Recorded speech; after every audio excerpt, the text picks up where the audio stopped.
The storm had rolled in faster than anyone could have guessed. One moment, the mountains were painted gold by the setting sun. The next, the sky turned to iron.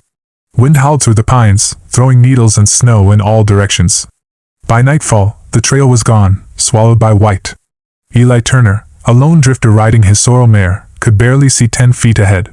His coat was frozen stiff, his breath rising in thick clouds. Somewhere in the distance, a faint light flickered, small, weak, but alive.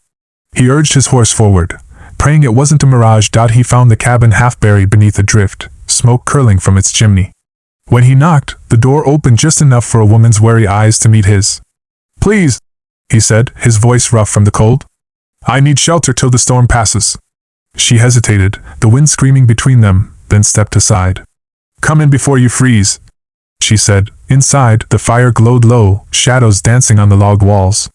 The woman was young, maybe mid-20s, wrapped in a deerskin shawl trimmed with beads. Her hair, black as raven wings, was braided and bound with a small silver charm. "You came far to be caught up here," she said, her accent touched with the soft music of the northern tribes. "Name's Eli Turner," he said, removing his hat. "Didn't plan on company tonight, ma'am. I'll stay quiet and be gone by morning." She studied him for a moment, then nodded. "My name is Ayanna. The storm won't pass till sunrise, maybe longer. You can dry your things by the fire." Her tone was cautious but kind. Eli knelt by the flames, warming his numb hands. The fire crackled softly. Outside, the wind beat against the walls like a restless drum. He glanced around, a single bed, some furs, a pot hanging over the coals. A simple life, but well-kept. As the hours stretched, they spoke little. Ayanna moved with quiet grace, tending the fire, boiling tea. Eli felt the warmth seep back into his bones. When he finally spoke, his voice was gentler. "You live here alone?" She nodded. "My people travel the valley, but this is my watched place for the winter. We guard the land and the river." Her eyes flicked to him. "Few men come this way unless they're running from something." He smiled faintly. "Guess I ain't an exception."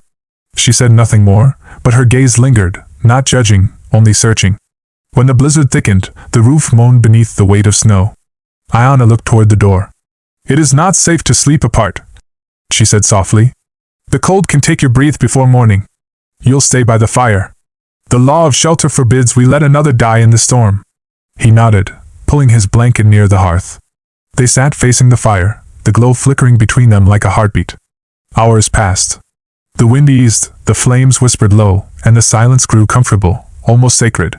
Ayanna took a bundle from her satchel, small and wrapped in red cloth.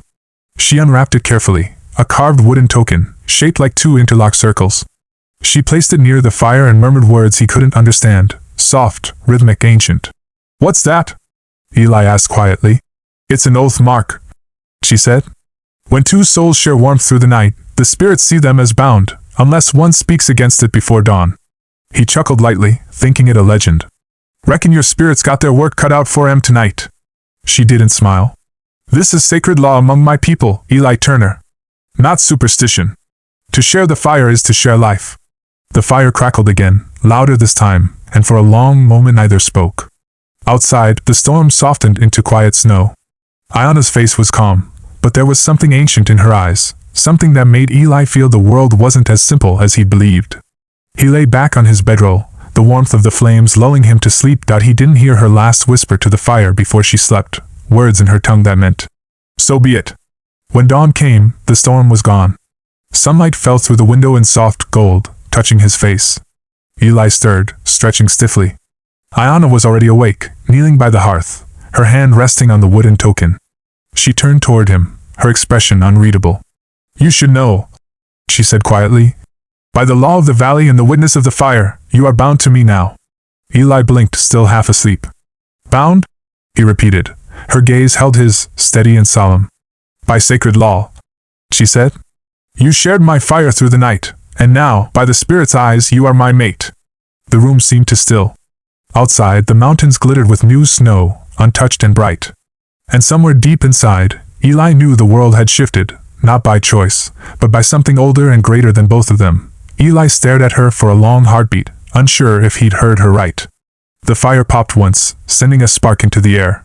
"Now hold on," he said, rubbing the back of his neck. "Where I come from, sharing a fire don't make a man married." Ayanna didn't look away. Where you come from, maybe. But here, the fire bears witness. The spirits remember who it warmed. They will ask for honor to be kept. Her tone wasn't angry, just matter of fact, like she was explaining the weather. He exhaled, trying to find words that didn't sound foolish. I didn't mean any disrespect. I only needed shelter. And you were given it, she said gently. The spirits know that too. They don't trap, they bind what's willing, even if the mind has yet to see the heart. That line unsettled him more than the storm had. He stepped outside for air, boots crunching in the new snow. The world was dazzling, mountains flashing white beneath a hard blue sky, the air sharp enough to sting. His horse grazed near the pines, steam rising from her coat. Everything felt clean again, except the confusion twisting inside him. Ayana followed after a while, her shawl bright against the snow. You'll ride on when the path clears, she said. But before you do, you should understand what you carry. What's that supposed to mean? He asked. She lifted the wooden token from her hand. Sunlight glinted off its carved rings. When the law marks two souls, their fates cross like rivers. If one breaks faith, both waters sour. Misfortune follows until the bond is set right. Eli frowned. Sounds like a curse. She shook her head. Not a curse, balance. The land watches its own. Her gaze met his, steady as stone. If you leave without honoring it, the land will remember your shadow. He laughed quietly, though there wasn't much humor in it. You talk like the mountains are alive. They are, she said simply. And they listen better than men. The wind moved between them, gentle this time, carrying the scent of pine and smoke. Eli looked toward the horizon, the faint silver line of the valley road calling him back to the wandering life he knew. Yet something in him resisted, something that remembered her steady voice during the storm, the warmth of the cabin when the world outside had gone dark. That night, they ate in silence. He could feel her watching him over the flicker of the fire, not accusing, just waiting. When he finally spoke, his voice was low. What happens if I go? If I don't believe in your sacred law? Ayana turned the token in her fingers. Belief is the least of it. The bond exists whether you name it or not. But if you go without respect, the spirits will see you as a man who takes and gives nothing. The plains have no use for such men. He swallowed hard. And if I stay? Her eyes softened, a faint light in them that wasn't only from the fire. Then you stay because you choose to. The bond becomes a path, not a chain. For the first time, he had no answer. He'd spent years drifting from town to town, taking work where it found him, never staying long enough to grow roots. The thought of belonging, to a place, to a promise, terrified him more than any storm. Outside, wolves howled somewhere in the distance. The sound carried through the valley, ancient and lonely. Ayana lifted her head, listening. They call for their mates, she said. Even in the cold, they know who they belong to. Eli looked into the fire, the orange light catching in his eyes. Maybe I don't belong anywhere, he murmured. Maybe you just haven't been still long enough to find out, she replied. Later, when the flames dimmed to embers, he lay awake on his bedroll, the token resting near the hearth. The wind brushed against the cabin like a whisper. He thought of the road beyond the ridge, the endless miles waiting, but he also thought of her voice, calm and certain, and the strange comfort of knowing the storm couldn't touch them while they shared the same fire. By morning, he hadn't decided whether to stay or go. But as the first light slipped through the window, he realized the choice might not be his to make anymore.